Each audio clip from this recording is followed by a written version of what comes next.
ডিসপ্লেতে গিয়ে দেখো এখানে কি আছে ম্যানেজ। এই ডিসপ্লেতে গিয়ে ম্যানেজে ক্লিক করলাম। ডিসপ্লেতে আপনি কাকে যাচ্ছেন?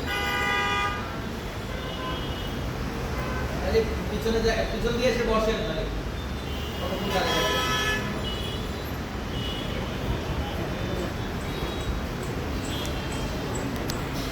আচ্ছা ম্যানেজে ম্যানেজে গেলাম, আবার দেখাচ্ছি আমরা পরে সোজা ম্যানেজে ক্লিক করলাম।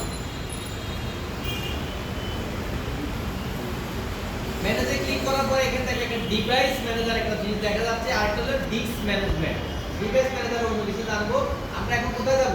এই যে একটা স্টোরেজ আছে না, ডিস্ক ম্যানেজমেন্টে যাব। এখন আমি এখানে দেখতে পাচ্ছি যে 931.51 জিবি, 931.51 জিবি। তাহলে আমার এই হার্ড ডিস্কটা কত?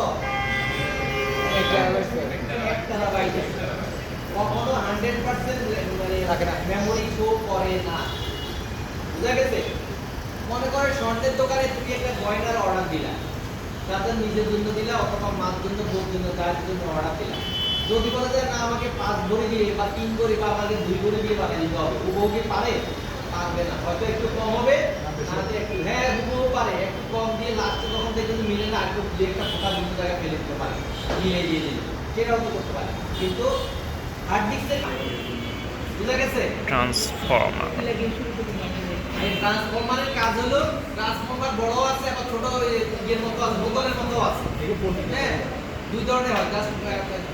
ক্যাপাসিটি অনুযায়ী ছোট প্রতিষ্ঠান বা একটা ফ্যাক্টরি, ছোট ফ্যাক্টরি, তখন তারাও ছোটগুলো লাগে, আর বড় ফ্যাক্টরির ক্ষেত্রে বড়গুলো তাহলে কি 220 যদি অথবা 440 থাকে যেটা আছে ওই পাবে, তাহলে পূর্ণাঙ্গ পাওয়া যাবে না। এই যে অনেক সময় বলে যে ভোল্টেজ কম, হ্যাঁ ট্রান্সফরমার, এটা ভুল। হয়তো থাকতে পারে অন্য কিছু ট্রান্সমিটার, কিন্তু এটার নাম হলো ট্রান্সফরমার। ট্রান্সমিটার